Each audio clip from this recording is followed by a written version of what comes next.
What's up, guys? Dax here, and welcome to my Datt Report for the week ending December 21st, 2013. We're still in the process of finding out more information about the YouTube copyright ID system bullshit fiasco. Nothing's gotten easier. Everyone still has to go through the content ID system, and honestly, I don't think that's ever going to change. If you're unsure what I'm talking about, just take a look at my last Datt Report video. It explains everything in detail. Now, the new information we have is apparently two companies seem to be spearheading the majority of the content ID claims, at least on the music side of things anyway. Those companies are Indie Music and TuneCore. This article on Polygon.com shows these two as being the two spearheading companies of this entire thing, from what Polygon is saying anyway. Indie Music is actually another multi-channel network that focuses on independent artists and help them get their content on YouTube. And TuneCore is basically your traditional publisher/producer for music companies and independent artists. These two companies are partners, and they've been partners for a little while now. The partnership was announced on TuneCore's blog page back in November 22nd, which at the time probably wasn't a big deal if you weren't an independent music artist. But because of this, I'm willing to bet that their portion of the content ID system have actually always been there, and only really became an issue once the YouTube networks lost their copyright free pass, which in all honesty they should have never had in the first place in my opinion, but that's another topic. By the way, indie music is the reason you can't monetize your Harlem Shake videos anymore.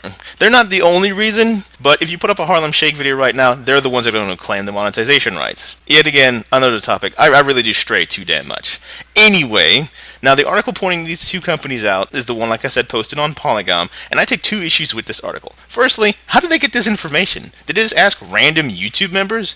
Because as far as I know, YouTube has not released any figures showing who claimed the most videos. Because if they did, I'm pretty sure that Scale Lab, another YouTube network, is the clear winner in terms of sheer claims, because they actually messed up and claimed every video that was part of their network as their copyright.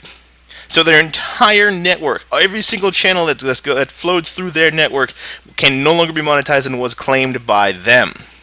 Scale Labs admitted to the error and apologized for this because it was a mistake on one of their workers' side. And I do feel bad for their network partners though, because for a little while there, they probably wasn't making any money from their videos. They did apologize, so I'm not going to hold anything against them. And you shouldn't either. My second issue with this article on Polygon is it seems that the author just wants someone to point fingers at. If you look at Indie Music's Twitter, they were just as caught off guard as we were. They're actually trying to help everybody out. Don't believe me? Go to their Twitter page and scroll down to December 9th and see for yourself.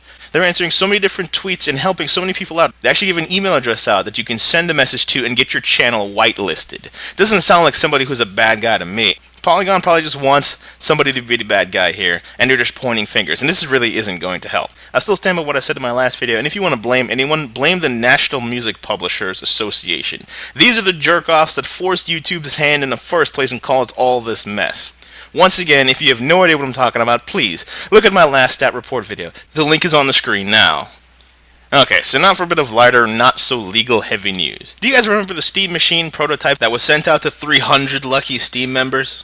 Well, one of them landed in the hands of iFixit.com, and they took the whole thing apart. If you click on this link on the screen right now, you can actually go to the iFixit page where they show you the entire thing, the guts and everything, and then how they took it apart, all bits and pieces. It's actually a really cool look. There's nothing to read, just scroll down, look at all the pictures, it's actually pretty cool. Now, if you look at the pictures on the iFixit.com website, the Steam box that you're seeing here is not the one that they were showing a few months ago. Now, that one that I'm going to put on the screen right now is actually called the Piston. It's actually made by a company called XI3. This is a company that I believe Valve actually put some money into, and they were developing the prototype for the Steam Machine, which back then was actually called the Steam Box. If you look at the new Steam Machine, it actually looks like a PC. And guess what? It costs like one too. The article on iFixit.com actually priced out all the parts that they found within the new Steam Machine, and guess what? It's going to be around $1,300. What the fuck? $1,300. Who the hell is going to buy that? Who's going to pay for this thing? Who is this thing aimed for that freaking much? I'll tell you right now, if they charge anything more than an Xbox One for this thing, forget it. No one's buying it. And guess what though? The most expensive part in this entire thing is $500. Holy shit! That's the exact same price of an Xbox One. Forget it. This is over with. I mean, Steam Machine's gone. Forget it, Valve's a bunch of idiots. Who the hell is this thing even aimed at? Anyway, easy question! It's aimed at anyone who wants access to Steam's vast library of awesome games and discounts, but does not actually have the money to buy a gaming PC or can't afford to build one themselves. Either way, that's pretty much locks this person into the console wars, because that's pretty much all they can afford to do. I don't know about you, but playing a game like Assassin's Creed 4 or Vindictus on a PC that can't handle it, it will drive me to a console in seconds. I'd buy an Xbox One if I had a PC that was crap too. And as much as one might be quick to call Valve idiots, check this part out. Valve actually said that the prototype that went out to those 300 users is actually their top of the line model. And there will be lower end models. There actually might be one for $300. And if this is the case, then the Steam Machine will definitely beat out both the Xbox One and the PS4. Suddenly, the Steam Machine taking over your living room doesn't really seem that far-fetched. However, this is where things start to go a little bit downhill for the Steam Machine. The Steam Machine will run on Valve's new operating system, the SteamOS, which is Linux-based, and for anyone that wants an idea how it's actually going to run, just go ahead and launch your Steam and click on the big picture at the top right-hand corner, and just move around this new system, or this kind of fairly new system that Steam put in, with your controller. And that's exactly what it's designed for. And this is exactly how the SteamOS is going to work. But the fact this is on Linux can drag the Steam Machine down. This fact alone is going to hinder the Steam Machine's success, because only a small fraction of games that are on Steam work on Linux. Once again, go back to your Steam window and then click on the Linux button and then explore all the games that are there that are able to be used on the Steam Machine. I mean, there are some nice ones in here like Shadowrun, but other than that, the current games are quite limited. I will say, though, that things are looking good in the future, because future titles are looking towards being Linux supported. Steam seems to be driving the market to actually make the games more usable on Linux, and there's a lot of Linux users out there that would love this fact, too.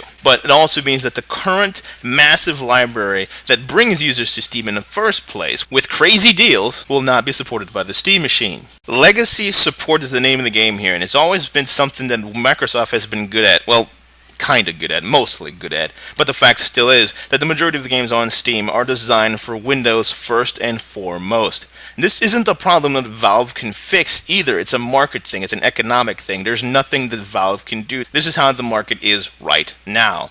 But the future is the one thing that Valve is looking towards at the moment. Valve is taking a huge bet here. They're betting that their Steam box will allow some users to say, to hell with consoles, I'm going to PC. The Steam Machine could possibly replace console gaming because of their huge library if they were able to actually get some of it working.